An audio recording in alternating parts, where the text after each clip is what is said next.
Mountain biking, my favorite escape. The mountains, the fresh air, the peace and quiet. Yep, nothing else in the world quite like the serenity of the great outdoors. Life is just swell. What could possibly go wrong?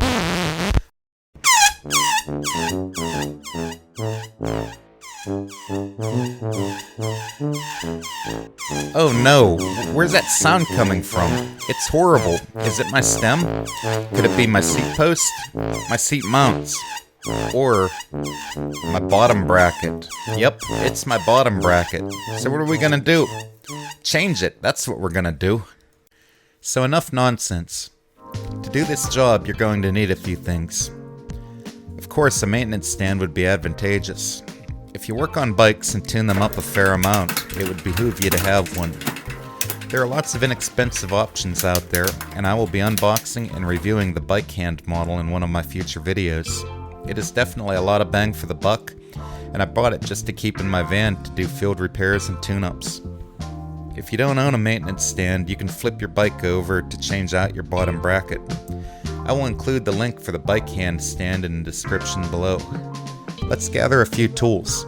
First, a bottom bracket removal and installation tool, which when I started making this video I had the Park Tool BBT9. On my full squish bike, the pivots were too close for the wrench to clear, so I had to reassemble the bike and order the Park Tool BBT 69.2 bottom bracket socket to get between the bottom bracket and the frame pivot.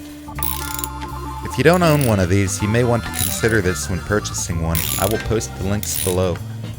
Naturally, you'll need a ratchet and preferably a torque wrench to turn this socket.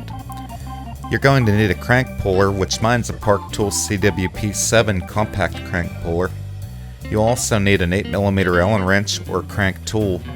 This stuff should get you through most of the task at hand. Are you unsure what the size of your bottom bracket is? Just measure across the tube of your frame that the bottom bracket goes into, and make sure that you only measure the width of the bike frame. As you can see, mine is 73mm. You can do this with a tape measure or calipers if you have them. My replacement bottom bracket is a Shimano Hollowtech BB80.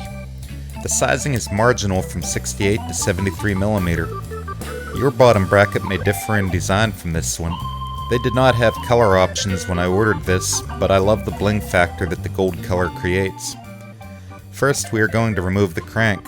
This is done on mine by loosening the crank retaining cap with an 8mm Allen wrench.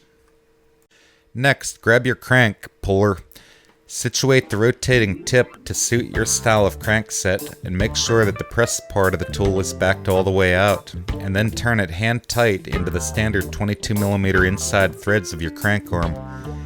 You can then turn the press part of the tool hand tight and then apply gentle pressure with an adjustable wrench.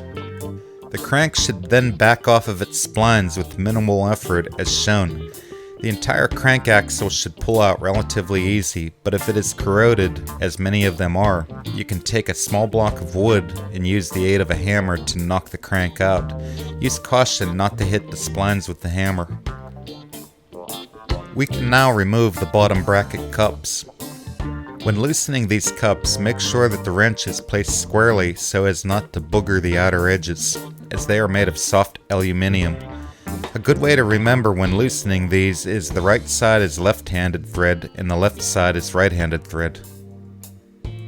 This is where I needed to stop and order the correct bottom bracket socket for obvious reasons.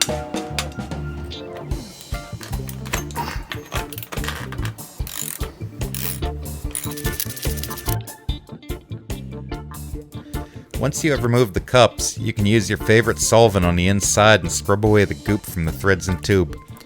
A toothbrush works really good for this. If you use the toothbrush though, make sure that you write a reminder on the handle so you or anyone else doesn't accidentally use it to brush their teeth. After scrubbing it to your liking, reverse the disassembly process and install both bearing cups, applying a light coat of grease on the threads. Be sure to add any spacers if the instructions call for them at this time. There is a torque value provided in the instruction for these. Although a lot of folks just tighten them up with a calibrated elbow, we are going to use a torque wrench on this. Shimano's instructions call for 435 inch-pounds of torque. There are a million phone apps that will convert inch-pounds to foot-pounds if you hunt around. The app that I use says 36 1/4 foot-pounds. I estimated the 1/4 foot-pound when setting up my torque wrench. I always like to clean all parts and apply a light coating of general purpose grease to the crank axle before pushing it through. Before installing the right crank arm, apply some grease to the splines, install the crank arm and run the crank retaining screw into the specified torque, which per Raceface's instruction is 37 foot-pounds. And there we have it, smooth and quiet, hopefully creak-free. If you find this video helpful and entertaining, be sure to click the thumbs up and share this video with your friends and colleagues. Subscribe and click the bell to be notified of future uploads, and if you've done all of that or none of that, it's okay. Thanks for watching, and I'll see you next time.